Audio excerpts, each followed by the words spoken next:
Agora a gente vem numa ideia aqui de atributo composto. Um atributo composto, ele é um atributo que, se você for analisar bem, tem vários pequenos atributos dentro dele, né?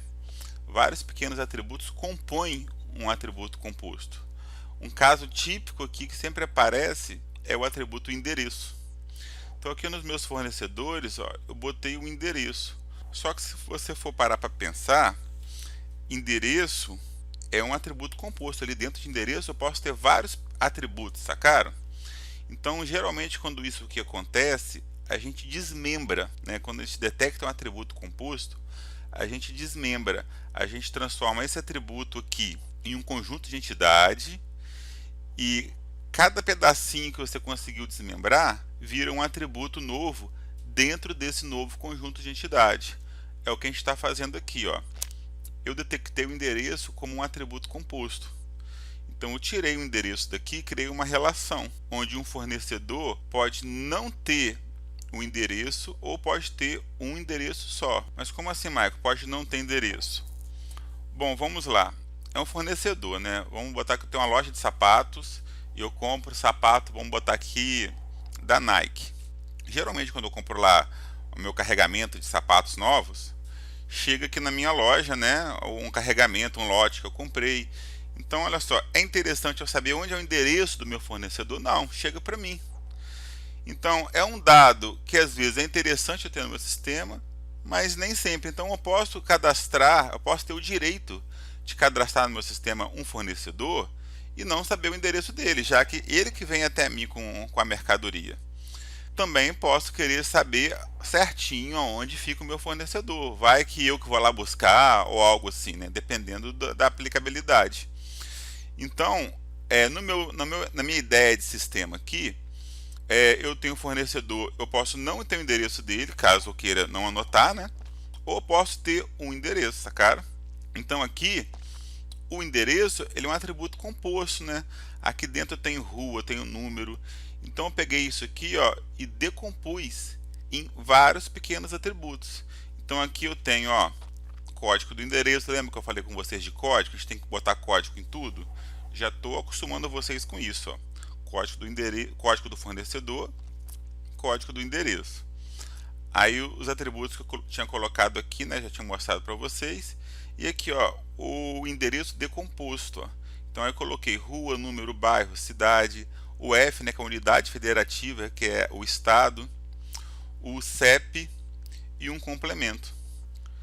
E agora, gente, a gente vai ver aqui dois tipos de conjunto de entidades, que na verdade, todo conjunto de entidades se divide entre esses dois tipos. Ou ele é um conjunto de entidade forte, ou é um conjunto de entidades fracas. E a gente vai estar vendo agora como é que a gente discerne, né, um do outro.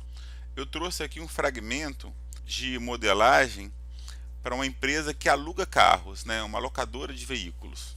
Então aqui a gente tem os nossos clientes que fazem as locações, os nossos funcionários que realizam essas locações para os nossos clientes. Os clientes, há necessidade, ó, de eu ter o endereço dele e as locações, né, é para um automóvel.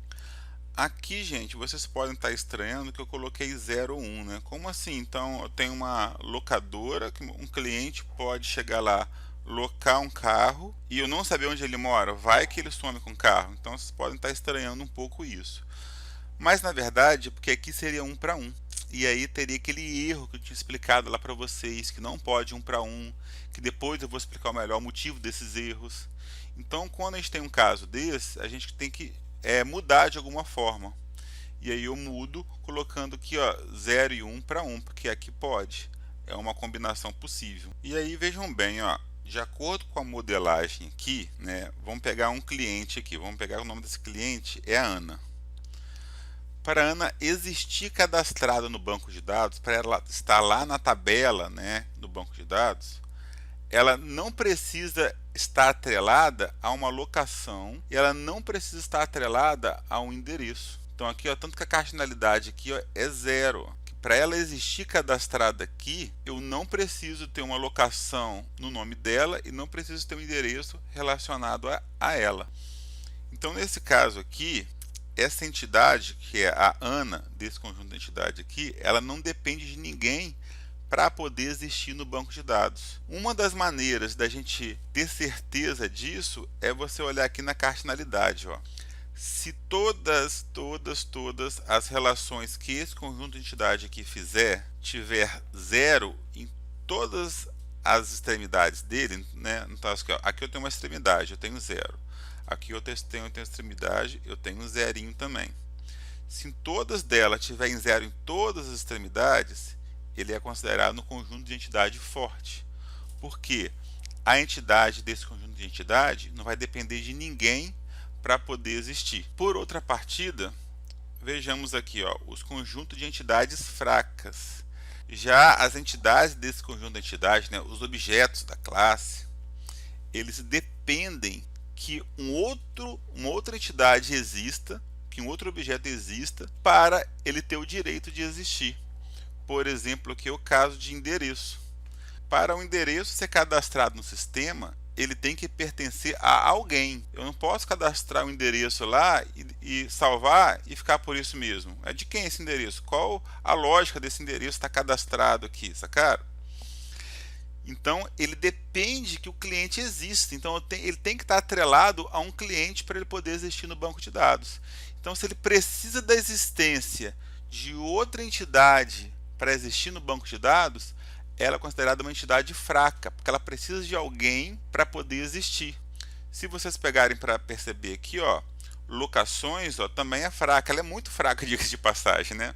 Porque olha só, a locação ela precisa de um cliente para poder existir, ela precisa de um funcionário para poder existir, e ela precisa, ó, de um automóvel para poder existir. Então, essa aqui é considerada conjunto de entidade fraca, e o endereço também. Ah, é muito fraca, é pouco fraca. Não, a gente fala só que é fraca. Ou é forte ou é fraca. E lembrando, deixa eu voltar um aqui, ó. Voltando um slide aqui, no forte. Lembrando, para ela ser considerada forte, todas têm que ter zero, né? Aí ela é forte. Para ser fraca, não. Vamos supor que locações, né? Aqui está zero e muitos, aqui está zero. Só uma delas aqui está 1. Se só uma delas já tiver 1, né? Já é fraca, beleza?